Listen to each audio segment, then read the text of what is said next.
सबैलाई नमस्कार। म अर्जुन भुसाल आफ्नो श्रीमान सम्पर्क बिङ भएर खोज्न अहिले उहाँ दिदी हाम्रो अपेक्षित उनको भरतपुर आइपुग्नु भएको छ। मैले उहाँको श्रीमानको तस्बिर यहाँ सार्वजनिक गरेको छु। कहीँ कतै कुनै अवस्थामा उहाँको श्रीमान भए हामीलाई खबर गरिदिन आग्रह गर्छु।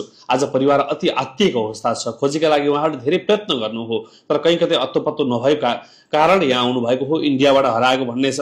परिवारले खोजीका लागि प्रयास गरिरहेको छ। हजुर नमस्कार।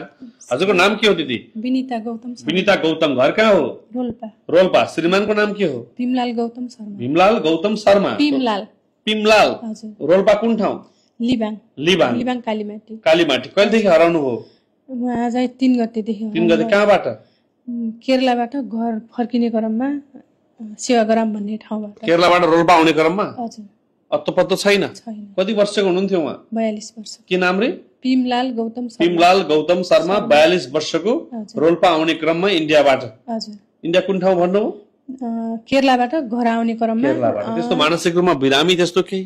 हजुर 81 हुनुभएको थियो त्यस्तै। 81? त्यस्तो 81 कसरी भयो? खै साँझ चाहिँ मलाई फोन गर्नुभएको थियो अनि त्यसपछि राति बिरामी हुनुभएछ। बिरामी भएपछि चाहिँ घर पठाउन लाग्नुभएको थियो। आफ्नै भिनाजुले लिएर आउँदै गर्दा रेलमा सँगै चढेको, तर 81 झर्न खोज्नु भएछ। झर्नु भएछ, रेल 5 मिनट रोकेको थियो अरे। अनि साला भिनाजु झर्नु भएछ। अनि भिनाजु चाहिँ त्यो झोला त्यही उमा रहेछ, रेलमै रहेछ। रेल म झोला लिएर आउँछु भन्ने क्रममा रेल चाहिँ गयो अगाडि। हाम्रो बुढो चाहिँ त्यही झर्नु भयो। मित्रलाल शर्मा ससुरा अनि रुमादेवी शर्मा सासु। केही भन्न चाहनुहुन्छ श्रीमानलाई?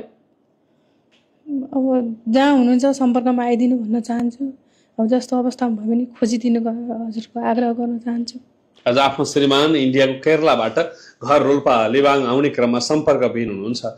बीचमा रेलबाट छुट्नु हो अरे भन्ने छ। परिवारले खोजीका लागि प्रयास गरिरहेको छ। उहाँहरू पनि बुझ्न हिँडिरहनु भएको छ। अहिले रोल्पादेखि चितवनको भरतपुर आउनु भएको छ। कति पीडा हुन्छ एउटा श्रीमान हराउँदा। चाडबाडको बेलामा आफ्नो मान्छे कहाँ गएको हो केही अत्तोपत्तो नहुँदा अति चिन्तामा हुनुहुन्छ। आज मानसिक रूपमा पनि थोरै बिरामी हुनुहुँदो रहेछ। कहीँ कतै हजुरहरू कसैले उहाँलाई भेटेमा देखेमा खबर गरिदिन आग्रह गर्छु। नम्बर 98 514 941 98 550 51 341 98 015 64 87। हजुर के भन्दै हुनुहुन्थ्यो? नेपाल आर्मीबाट रिटायर हुनुभयो पहिला। नेपाल आर्मीमा पनि सेवा गर्नुभएको हुनुहुँदो रहेछ। रिटायर पनि हुनुभएको रहेछ। आफ्नो श्रीमान इन्डियाको केरलाबाट घर रोल्पा लिबाङ आउने क्रममा सम्पर्कविहीन हुनुहुन्छ। बीचमा रेलबाट छुट्नु हो अरे भन्ने छ। परिवारले खोजीका लागि प्रयास गरिरहेको छ। उहाँहरू पनि बुझ्न हिँडिरहनु भएको छ। अहिले रोल्पादेखि चितवनको भरतपुर आउनु भएको छ। कति पीडा हुन्छ एउटा श्रीमान हराउँदा। चाडबाडको बेलामा आफ्नो मान्छे कहाँ गएको हो केही अत्तोपत्तो नहुँदा अति चिन्तामा हुनुहुन्छ। आज मानसिक रूपमा पनि थोरै बिरामी हुनुहुँदो रहेछ।